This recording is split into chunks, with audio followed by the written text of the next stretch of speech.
what you're describing is an international depression, more serious than the Great Depression of the 1920s and 30s. I believe it is unavoidable. I don't see a remedy for stopping it. It's just a question of how long it can be delayed.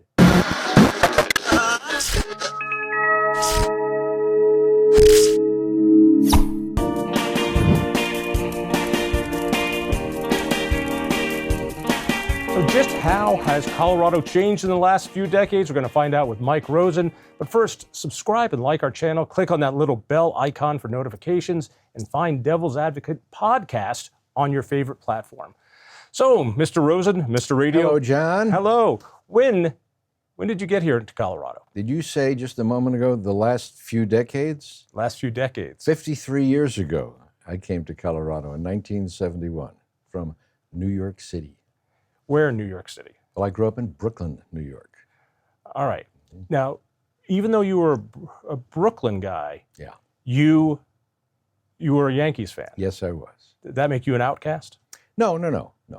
I went to plenty of games at Ebbets Field to watch the Dodgers and Duke Snyder, but I went a lot more games at Yankee Stadium. You know, when I was 10 years old, guys like me would get on the D train, which was part of the New York City subway system in Brooklyn, and go all the way up to 161st Street and River Avenue in the Bronx, which was Yankee Stadium, unaccompanied by my mother, who didn't drive me anywhere because You didn't drive in New York.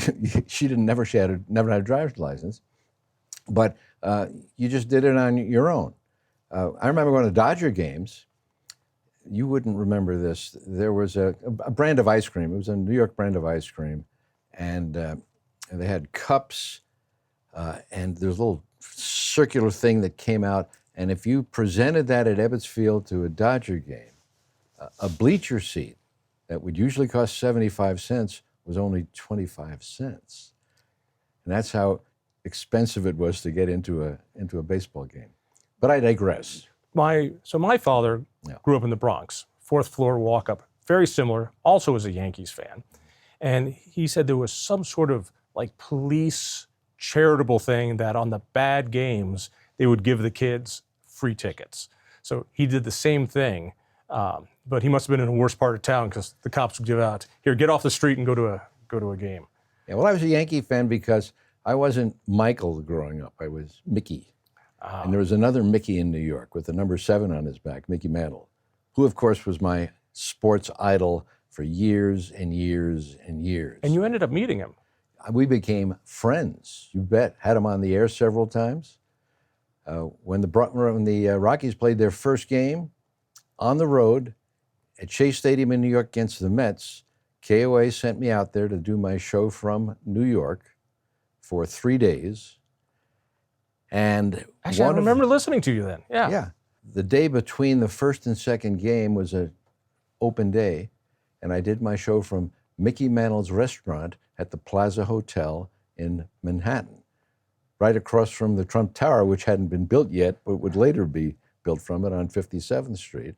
And Mickey was on the air with me in his restaurant.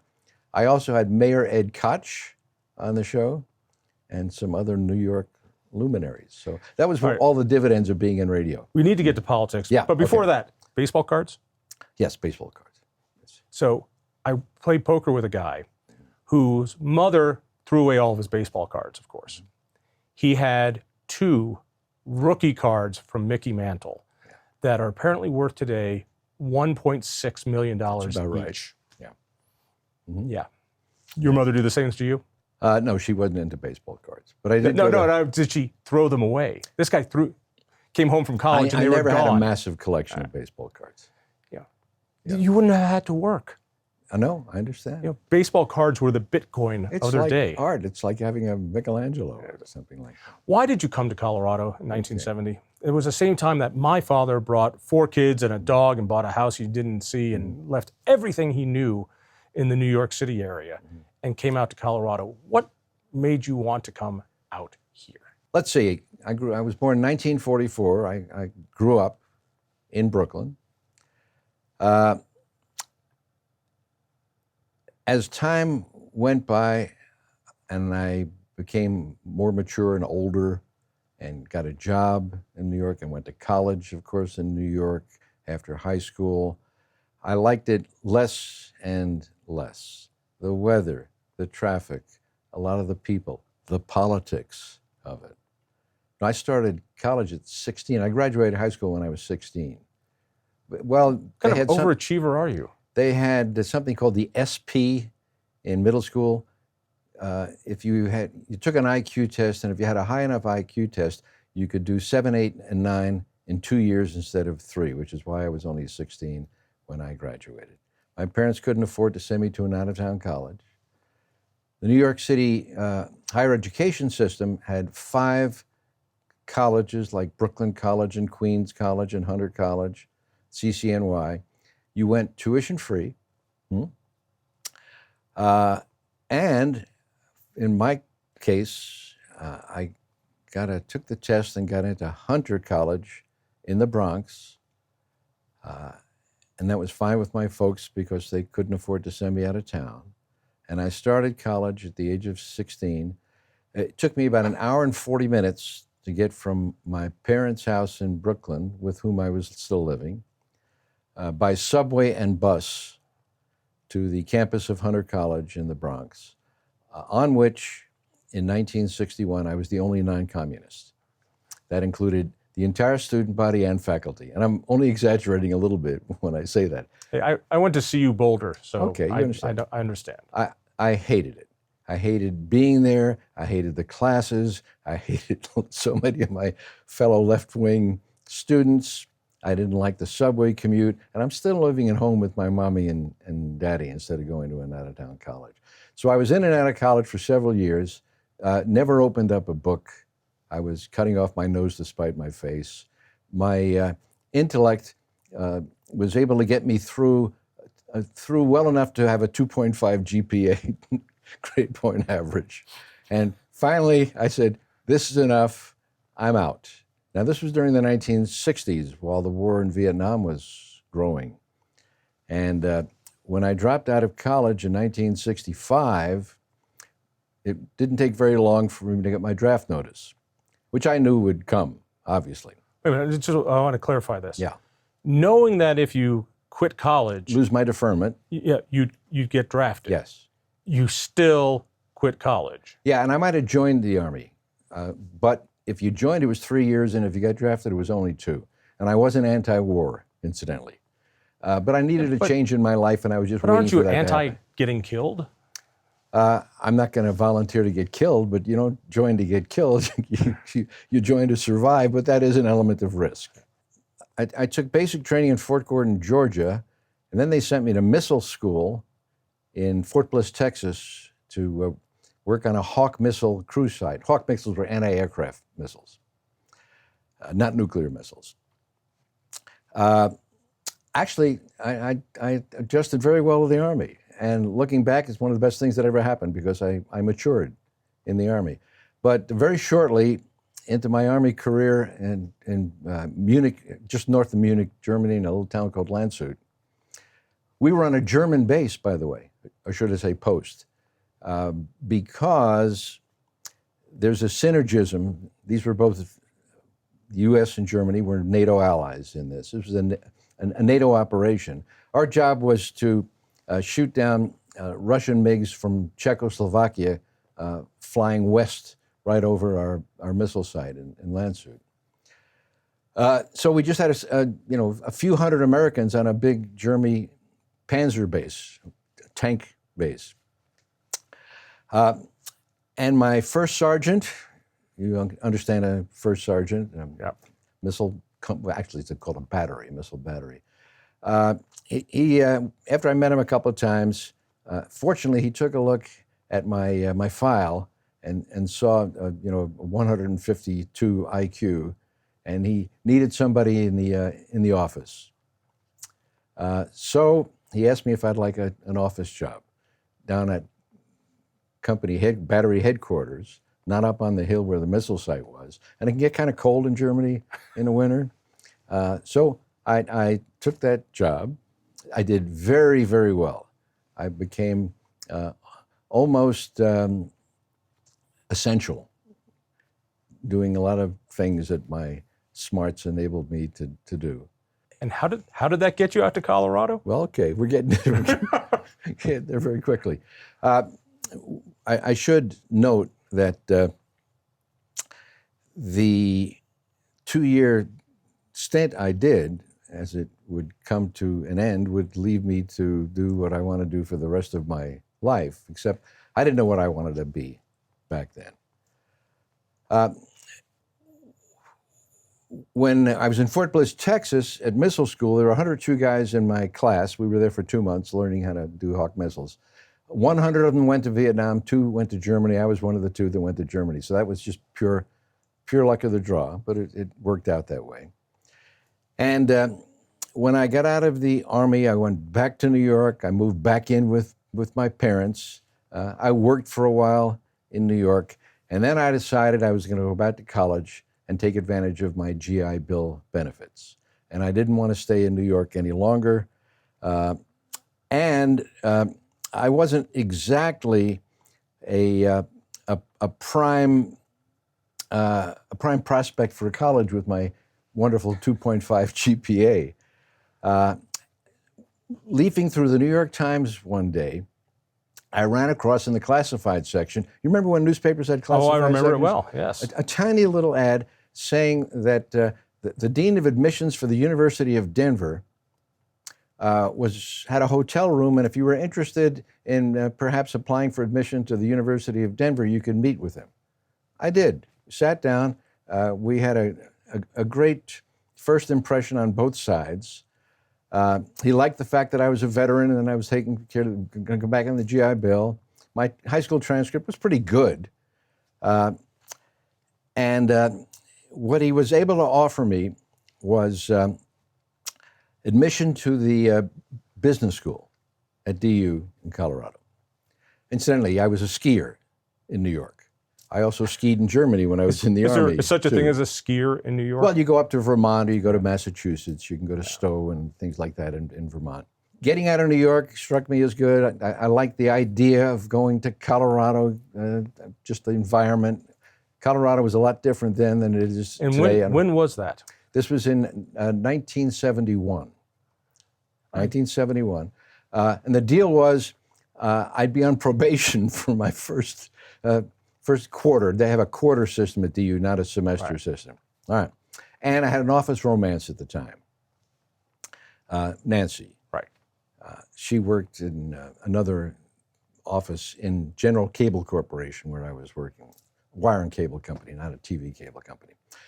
So we packed up in the Volkswagen that I had bought in Germany and had shipped home, drove that out to Colorado, went straight to married student housing on Bucktel and Evans and Colorado Boulevard, right around there. $110 a month, furnished. And within my second quarter, I was on a 50% academic scholarship. And I wasn't on probation anymore. And I was a straight A student all the way through.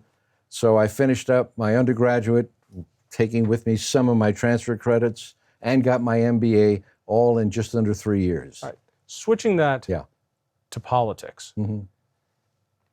There are people listening who remember you from radio. Mm-hmm. Describe Colorado circa 1971. I'm talking the political climate. Yeah. I draw a contrast of, because I was raised here in the 70s. So while you were going to college, I was running around Littleton as a kid. And there just was this sense of respect for everybody. Government wasn't in your face. People weren't in your face. There was a freedom. There was a sense that you come to Colorado to write your own biography.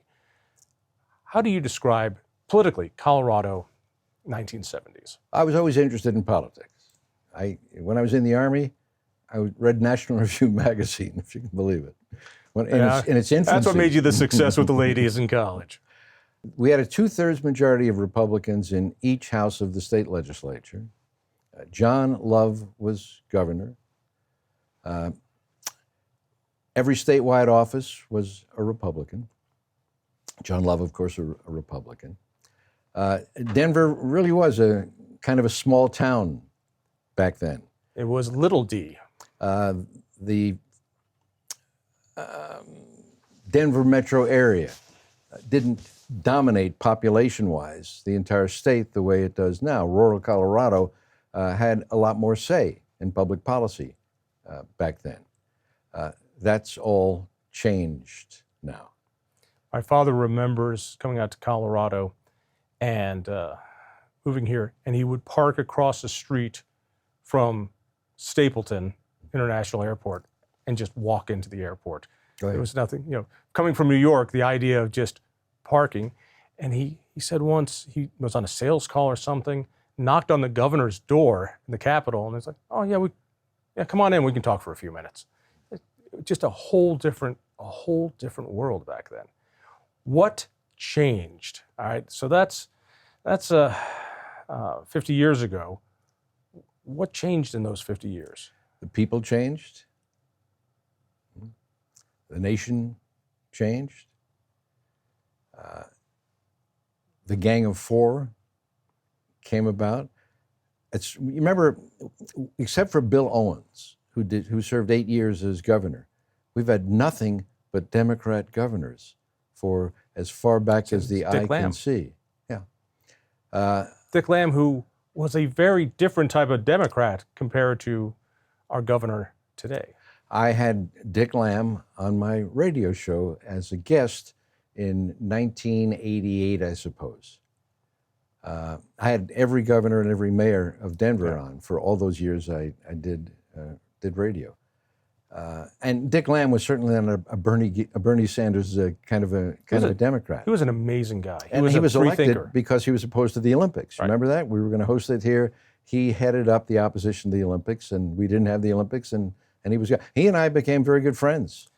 He and I became great friends too, which just tickled me to no end, because out of all politicians, I found him to be the most open-minded. That is, always checking his own premises and evolving over time. Not that I agreed with him all the time. Yeah. He also was the guy who sponsored, as a state legislature, the abortion law here that legalized abortion well before Roe versus Wade in the 60s. When Bill Owens was governor, we actually had a period in there where we had a majority in the Colorado House and the Senate and several statewide officers. And then a certain wing of the Republican Party overextended, pushed too much. What wing? This was mostly the social conservative wing of the party. But enough of them had, I won't say a Dave Williams mentality, because the political issues have changed quite a bit since then, but they didn't have a good sense of how the electorate had changed, and they pushed too much. In politics, you do what's doable. The problem the Republican Party has had with this crowd of, and I use the word right-winger with some qualification and advisedly, but I'm a Reagan conservative. I've never regarded myself as a right wing. And the Republican Party, and as well as any other party, has always had its wings. But these days, to misjudge the electorate as poorly as the Dave Williams crowd did, and I might add, as a certain element of the Freedom Caucus in the U.S. House is still doing. While it might be gratifying for them to do it and be purists, if you want to call it that, it's not the way to govern. If you really want to govern and get your public policy agenda translated into laws and what you need to govern in a manner that's different from the way the left wants to govern these days. Talk to me a little bit about the difference between fiscal conservatives, I think you and I fall into that category, social conservatives, and this rather uneasy alliance that traditionally has worked pretty well. Kind of the Reagan big tent, we need to come together to work on all the things we can. And now it seems as though it has shattered in a different way. What is that dynamic? Well, it's not just fiscal conservatives. That doesn't define you or me completely, because that's one element of it. but there are others. Foreign policy comes into play. To stay on the fiscal element, however, and I've heard people say, Republicans are no different from Democrats.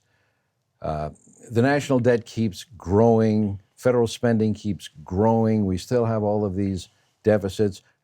Republicans, even when Donald Trump was president, we still had deficits. Let me take that apart a little bit. The biggest reason we had huge deficits toward the end of Donald Trump's reign as president the first time around was because of COVID. That opened up the floodgates. That would have happened regardless of whether Republicans or Democrats were in power. But the ongoing problem that gets worse every single year is pushing us now to the brink of fiscal insolvency, is mandatory spending in the form of Social Security, Medicare, Medicaid, and dozens of means-tested welfare programs of one kind or another. When you put them all together and add interest on the national debt, it's almost 3/4 of all federal spending, while defense spending is only about 12 or 13% of all federal spending. Now, Republicans understand that. Fiscal conservatives understand that. Paul Ryan understood that. Paul Ryan understands that. Ron Paul understood it.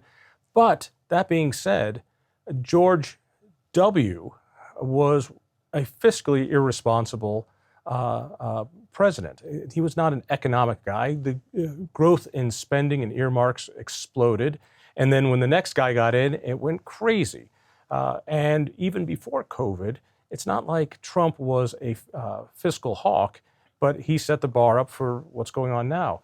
Even when Republicans are in charge, we don't see any real fix of the debt. When Clinton was president, thanks to the incredible economy he inherited, we actually saw some surpluses, but we haven't seen anything since. Let me rewind that just a bit. Earmarks are self-serving and a pain in the neck, but they're nickels and dimes. Right?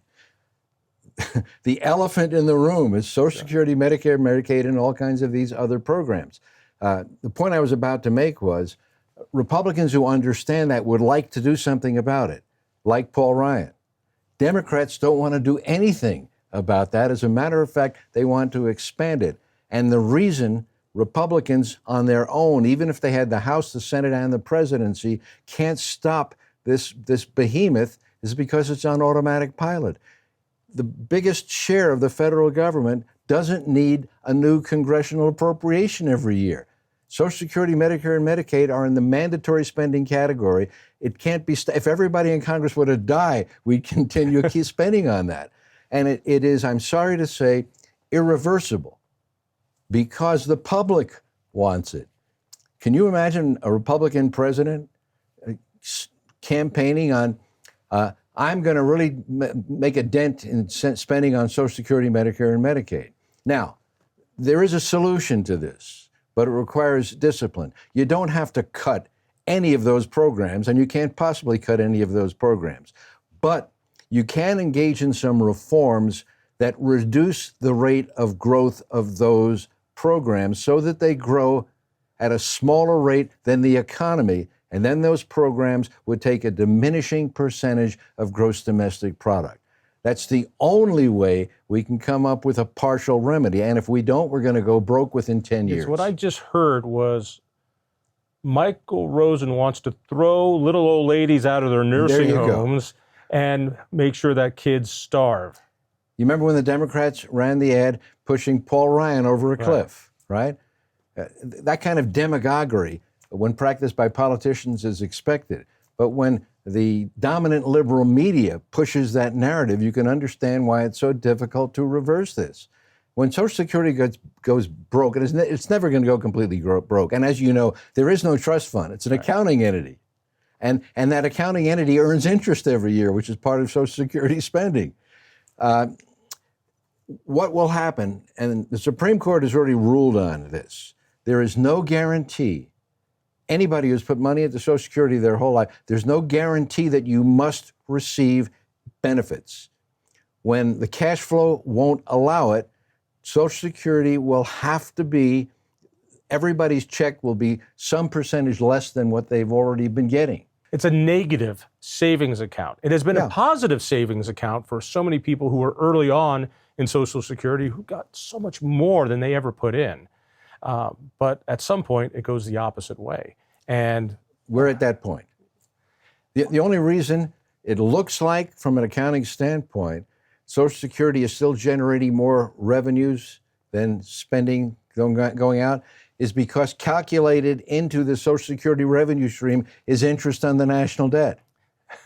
Is not interest on the national debt, pardon me, is interest to the Social Security so-called trust fund. Which isn't there. Which isn't there. It's a paper entry. It's interest on nothing. Yeah. If you take the interest income out, we are now spending more on Social Security and payments to people than we're putting in Social Security revenues. And it's only getting worse. So Republicans would like to do something about it. Democrats don't want to do anything about it. But in either case, the public, the voting public, won't let them make significant changes. There have been times when we had a Republican House, Republican Senate, and a Republican president, and we did very little on that.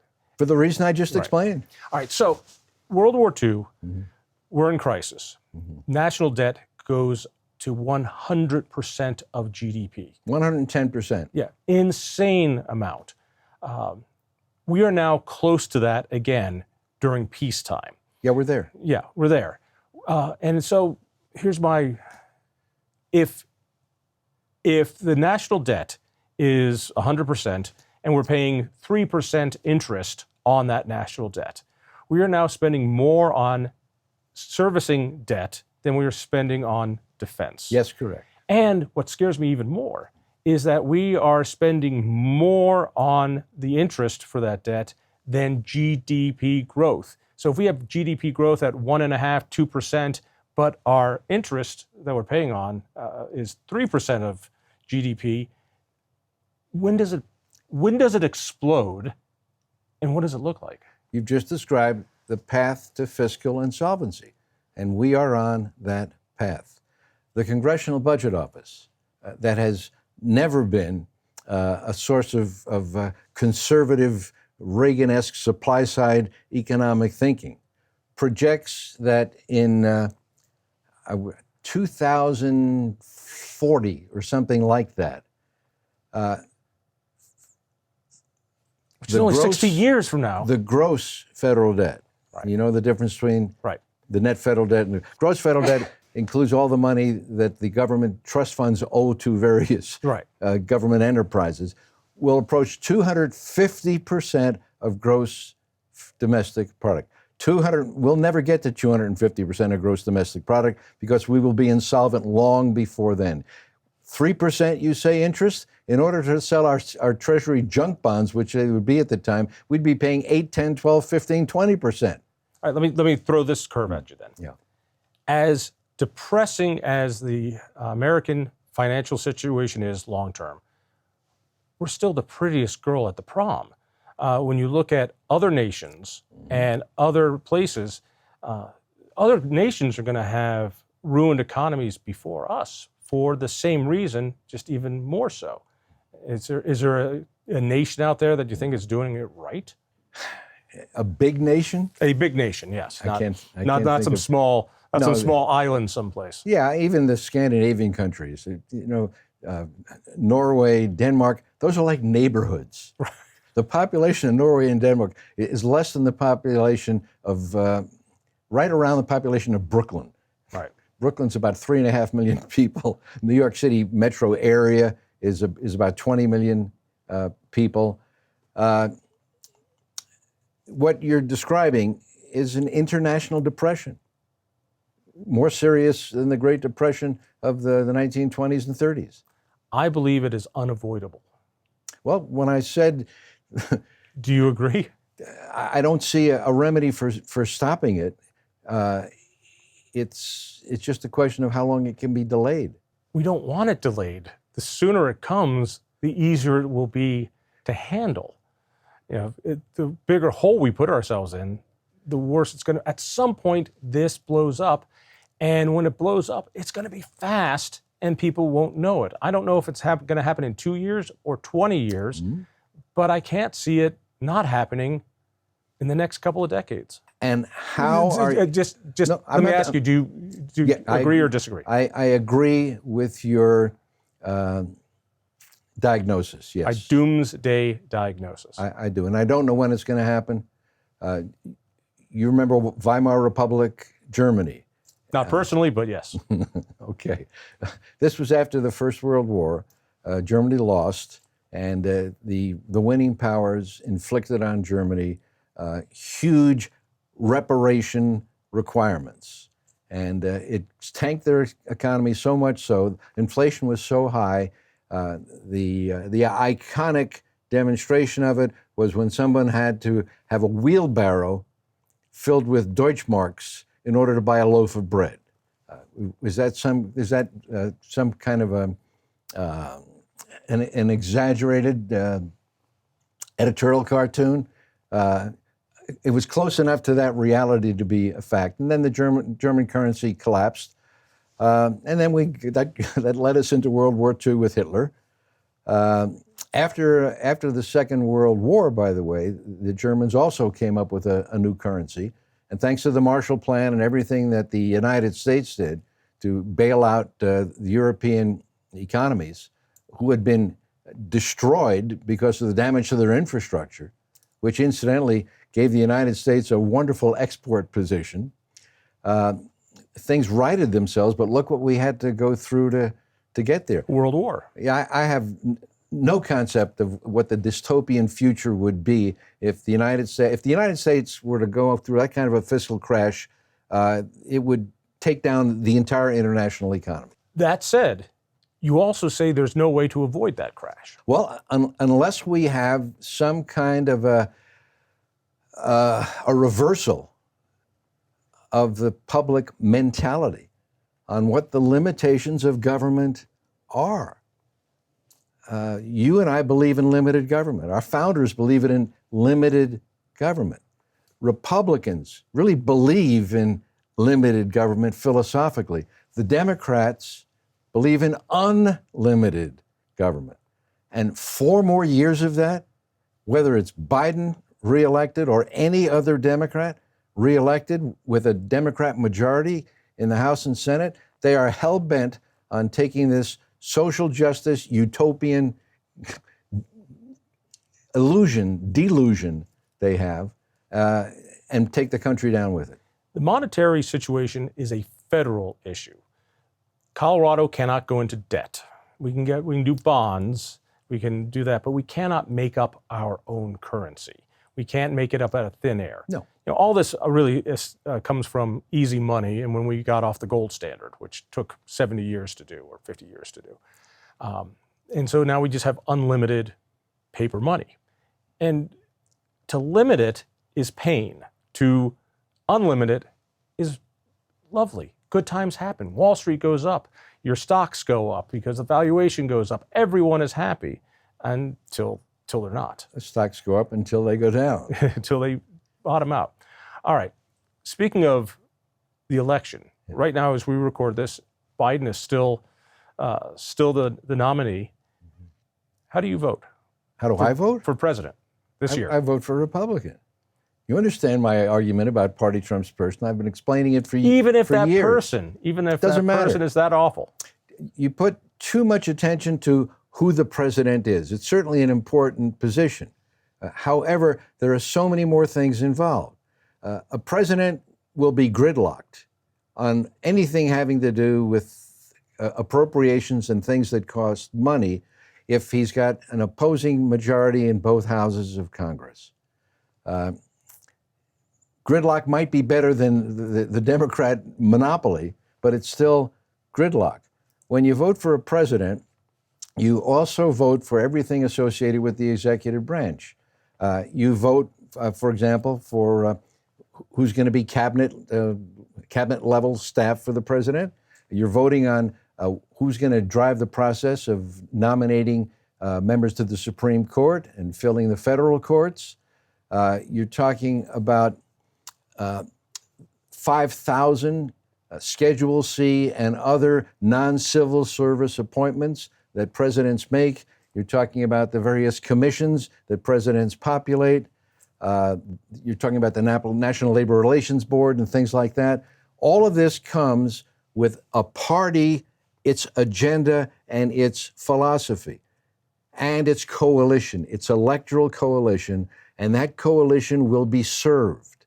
Now, for all of the imperfections of the Republican Party, its agenda, and its coalition, I much prefer it to Bernie Sanders' world and the kind of things that would be fitted into the Democrat the Democrat vision of unlimited government. The personalities matter, but as a personality, and Trump is certainly has a personality flaw here and there. It's just part of who he is. I was waiting to see how you were going to put that. A personality flaw here and there. Yeah, by my judgment, by your judgment, and by all the married Republican women that stopped voting for Republicans when Donald Trump was president of the United States. Having said all that, the policies, most of the policies that came out of his 4-year term before COVID came and put a cloud over everything were far, far better for America and the vast majority of American people as any that would come out of a Democrat administration. So, of course, I'll vote for Trump, but he's still going to lose Colorado. And since we don't have a national public election, we have an election in each of the 50 states. My voting for Trump is not going to win him Colorado, but it's looking very good right now that Trump is in the lead. Yeah, and 4 months out might as well be 4 decades out in the terms of politics. That's true. Things can change. Trump was cruising to re-election in 2020. And the only thing that really could have stopped him was, I don't know, some sort of economic event, a catastrophe that closed down the economy completely. Like COVID. Or perhaps wild race issues to try to make blacks less likely to vote for him. Like maybe George Floyd. Yeah, the thing is, so I'm wondering what the Black Lives Matter and COVID might be, what the surprise will be, because something is coming. The October surprise, if that's what you're thinking about? Yeah, COVID was it. Speculate for me, since we recorded this before when Biden is still running. I still think he gets pushed out and Kamala takes over. You might remember as far back as 2 years ago, I publicly said that Biden would not be on the ticket in 2024, that his mental condition, which will continue to deteriorate, and you and I have both had family members and we've seen them go through this. My mother did, for example. It doesn't get better. It only gets worse. I saw that developing, as did anybody with eyes, over the last 2 years. And I said that Biden wouldn't be on the ticket, and I still believe that. Now, there's nothing the Democrats can do to force him off. You know that. If he insists on using his 3,900 delegates that he already has, he will be the Republican nominee for president. Democratic. Excuse me. When people get older, sometimes they say stupid things like that. Yeah, he'll still be the Democrat nominee for president. If, however, he can be convinced by whoever's doing the convincing, not his wife Jill, that for the betterment of the country, he's going to step down, then there are 1 or 2 or 3 different ways the Democrats can replace him. In the short term, this Amendment 25 route is doable, but not as easy as you think. If he were to, if a committee of cabinet members, this is how you start Amendment 25. If a president has an inability, 3/4 of the cabinet and the vice president all have to agree. Yes, that he has an inability. I think that's the word they use. However, if he were then to assert that I do not have that inability, it goes to Congress, where you need a 2/3 vote in each house to remove him. When Reagan was shot by John Hinckley, he did have an inability for a few days, but they didn't use the 25th Amendment. The vice president just took over. It's not analogous to what we have right now. But my guess is he's going to step down voluntarily. It doesn't mean he has to give up the presidency, but it does mean he won't be on the ballot. Now, if he's acknowledging that his mental acuity, even though he might not use that word, makes him unfit to be president, then it immediately causes you to say, well, wait a second, then he's unfit to finish out his term. That leaves us with Kamala Harris.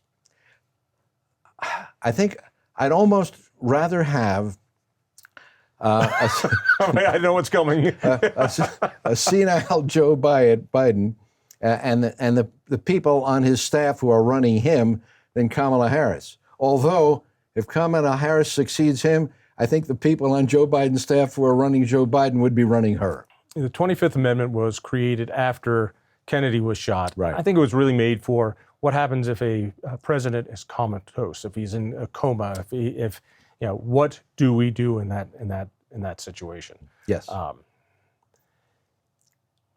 me leave it at this, which is I find it delicious that in 2016 it was the liberal media that made Trump a star, gave him free advertising, and made him president. The people who hate him, the NPRs of the world, made him.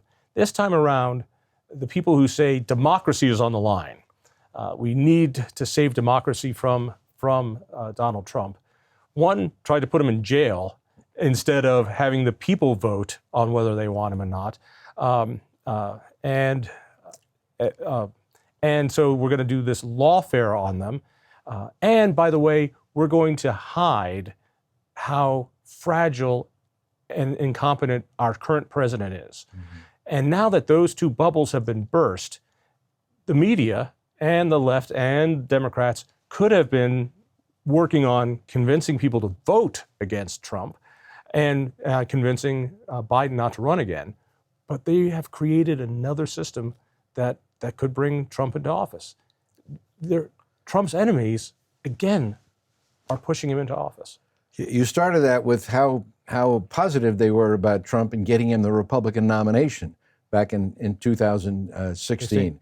That was because by ridiculing him. Yeah, they wanted him to be the Republican nominee because they knew that as soon as he became the nominee, they'd turn on him because they'd want him to lose the election. Of course, he disappointed them and won the election. That was the start of it. What resurrected the Trump presidential hopes for 2024 was lawfare and lawfare backfiring. That was the one that made Donald Trump a martyr. He might not have gotten the Republican nomination for president if it weren't for that. Another thing that was orchestrated by the Democrats, talk about a danger to democracy, throwing an opposing party's candidate in jail. Is that the whole notion that Trump was a threat to democracy because of January 6th or would be if he's reelected? He's not a threat to democracy because the Constitution would not allow him to take over the country, nor would the Supreme Court, even with a conservative Republican majority, allow him to take over the country. Democracy is not at risk at all. It's nonsense, and we're not a democracy anyway. You know that. We're a constitutional republic with some democratic institutions and some designedly? Yeah, I think so. Okay. Anti-democratic institutions and principles, like the Electoral College, right. like 2 seats in the Senate for everybody, regardless of population. That's anti-democratic by design because our founders didn't want the utopian model of a democracy. They wanted a functioning republic. Let's leave it here. You miss radio? There's a bunch of us who miss you on the air. No, I don't. 42 years of radio. That was enough. I'll be 80 years old in December. So you're thinking about a presidential run? No, that's right. Very good. I had a great run in radio. I loved every bit of it. It was gratifying. When we talked earlier about what my motivation was, I wanted to inform and influence public policy. That's why I left my very successful corporate career to take this ridiculous leap into talk radio in 1980. Do you admit that your timing was perfect? Lucky, yes. That you were at the beginning of the revival of AM radio and left as it was demising? Sure. Yeah. And that was just, when I would grow up, when I was a little kid and people would ask me what I wanted to be, I probably would have thought of something where you wear a hat, like a cowboy or a policeman or a football player. This was never in my my life's plan for what I would do with my life, but I took that opportunity at a perfect time in political history too. I mean, this is when Ronald Reagan came to office. He was elected in November of 1980, and I started my career in talk radio on KWBZ, the Nifty 1150, partnering with Peter Boyles, doing a morning show from 6 to 10 a.m. in December of 1980, just before Reagan was inaugurated. Great timing. Rather be lucky than good. Yeah. Michael, thanks for everything you do for us. Always a pleasure, John. If you enjoyed that conversation, by all means, click one of these other great programs. We have the best conversations with the most fascinating Coloradans. And subscribe to our channel. Just click down below and hit that little bell button too. You don't want to miss a single show.